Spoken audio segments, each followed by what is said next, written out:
going out all over Europe. We will not see them lit again in our lifetime. But pretty tough words.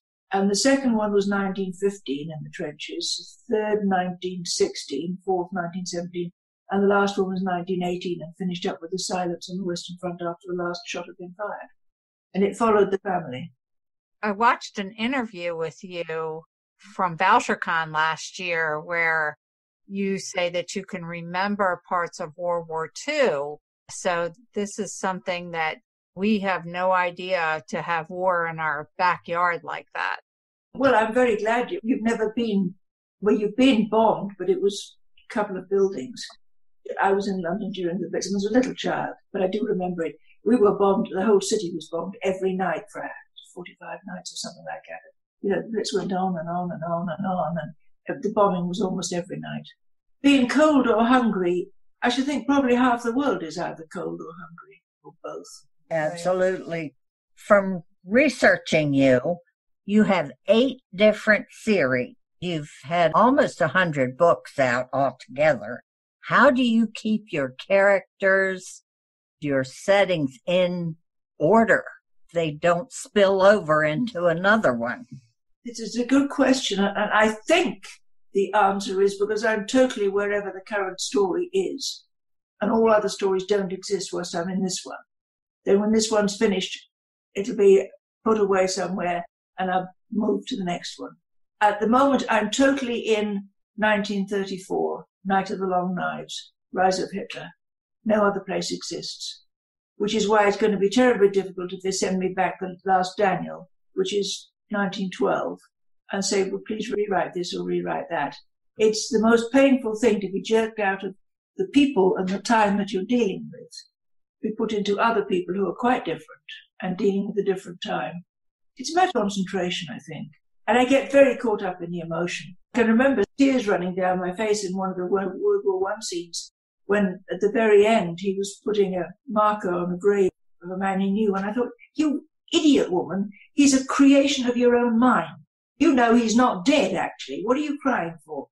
And the answer is really, I'm crying for all the young men for whom it was true. I've walked one or two of the graveyards, and it's hardly bearable.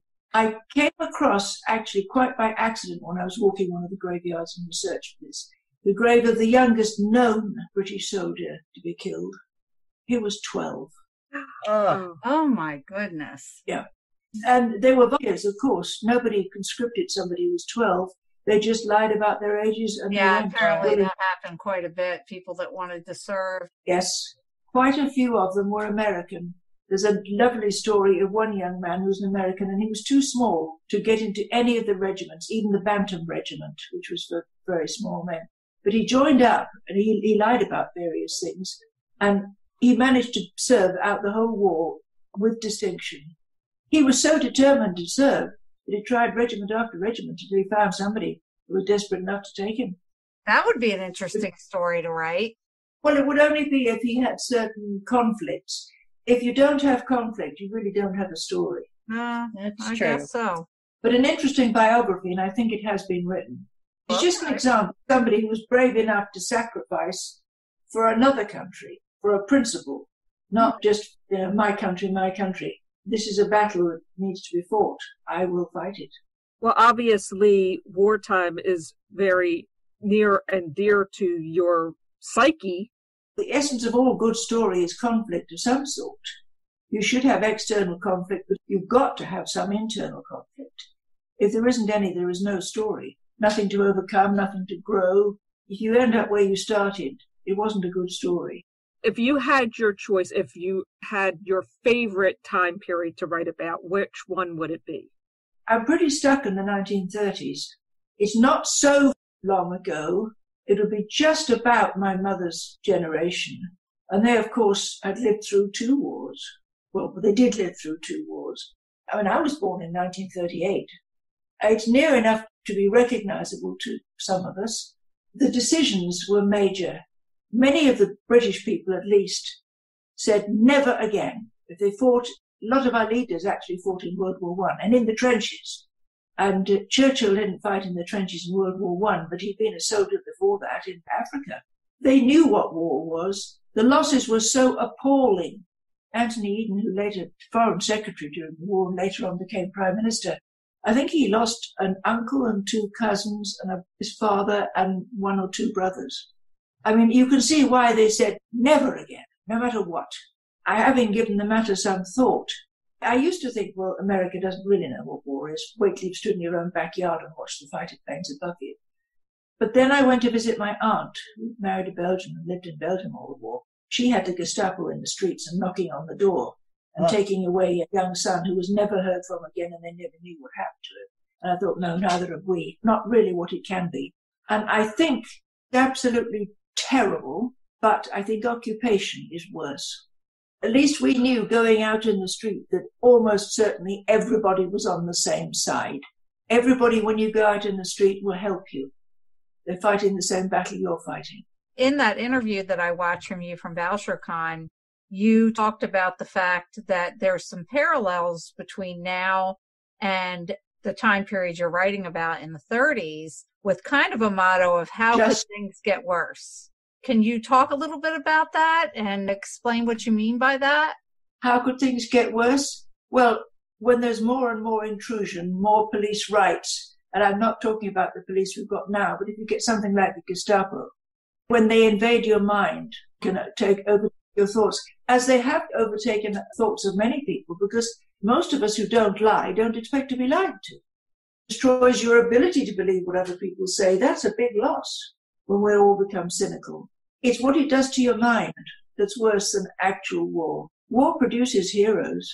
Occupation, so to speak, either by an enemy force or by an enemy within, distorts who you are, and then you really have lost just about everything.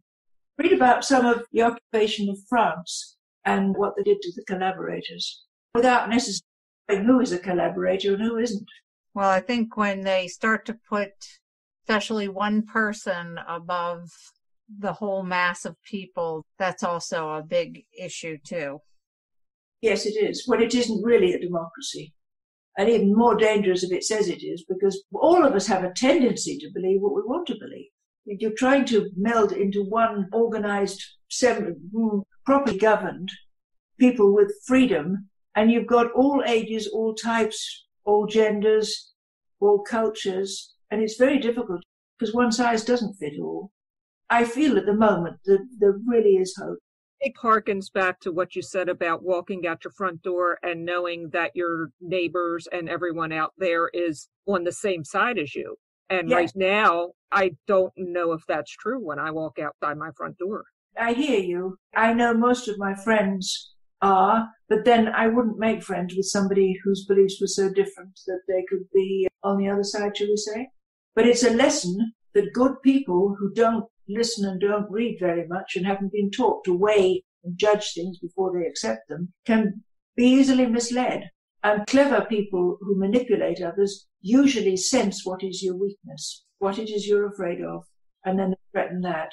You say, well, I would stand up against so-and-so, maybe, but if they said, I'll take your mother or your child or whatever, and you wouldn't believe what I'll do to them, you might find you'd do most things. I lived through the Blitz, but I don't think it ever did anything to me that was very serious because I was born 8 months before the war. I can remember being got up every night, but principally I remember being cold and being hungry.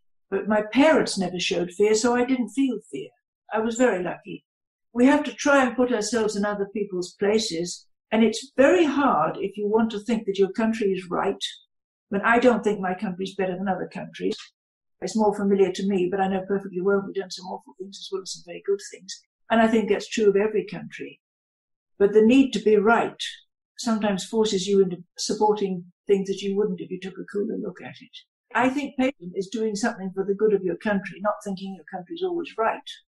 To lighten things up a little bit more, do you get to travel to the places you write about? I did a story set in Byzantium when it was the Byzantine Empire, 1250 something. And I went to Constantinople 2 or 3 times, and I loved that. And I did go and walk some of the battlefields and graveyards and trenches and so forth for the World War I. But mostly, I'm afraid, I'm in Southern California and I'm spoiled rotten. It took me about 1 day to get myself acclimatized. It take a lifetime to get me used to anything else. I like it here. I work hard, but I'm sitting in my dining room table looking out of the windows of the dining room and of the patio next door, and I'm watching the wind very slightly stirring the bamboo leaves. And, the blue sky behind me. I'm happy where I am. I really am. You see, the thing with historical stuff, you can't go back in time. You can only see it as it is today. It's more helpful to look at photographs, if they exist, of how it was in the time you're writing. Especially when it's involved in World War I or II. World War II particularly, they were bombed to smithereens. London's nothing like it was before the war. My mother told me about walking down the street where I was born with me in a pram, and she met another woman, had a baby in a pram, and they talked a bit, and the other woman went to her house, and my mother went home, and that other woman's house was just a hole in the ground the next day. I was too young to be affected by it deeply, I think, except maybe I'm a bit more serious than I would have been otherwise, but I don't regret that. I might just the same, whatever. I was 8 when I left my family, but that was for health reasons, not for the war. It's amazing how we survive. We don't survive unscathed, but then the scars are perhaps what teach us to be compassionate towards others. We've been there. If you've never been hurt, you can't imagine what somebody else is feeling.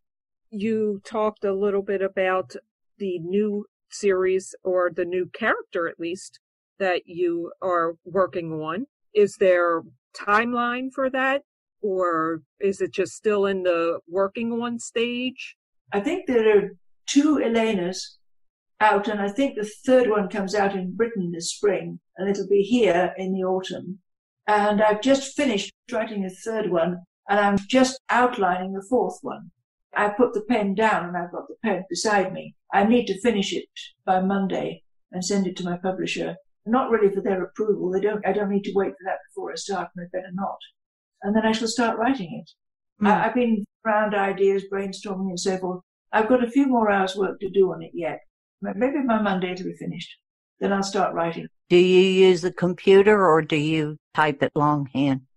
I write it longhand. And you should see my writing. If you can read it, you're a better man than I am. So you write the whole book in longhand and then somebody type it in for you? I'll dictate it to the machine and it comes up with something you wouldn't believe, but it can be corrected because I've still got the longhand thing to know what I actually said. But, these dictation machines, they do save a lot of time and a lot of hand finger wear. If there is a homonym for whatever you said, they'll have it. Wait here for me will be WEIGHTHEAR. It's 4 figure FOUR. Me, I don't think they can get that wrong, but they can try. It's so quicker than typing all that much. I've never had carpal tunnel syndrome, but that's probably because I don't type more than I can help. Dictating it comes out so that you can usually tell what it means. Although they do some wonderful things with proper names. It take you to write a book? Well, it better not be more than, say, 4.5 months or less. Wow. So I do 3 a year. I do 2 full lengths and a Christmas novella in a year. I do work 6 days a week. Well, I'm getting older and I've got a lot to say yet. Nobody forces me into it. I do it because I'm compulsive. If you've got an idea, you want to tell somebody. It's wonderful fun writing stories. It's very hard work. And when you do a first draft and then you type it up and then you get it corrected, and then I've got 2 people at least who will read it and tell me to change this and change that. And when I've done the 4th or 5th draft, it'll be sent to my agent to send to the publisher. And then I'll start the next one, and halfway through that, the publisher will come back and say, rewrite so-and-so. That's the part I hate. She says, on page 371, did you mean this or that? I don't know. That was ancient history now. I'm on something quite different. That's the only part of it I really hate. But you have to do it.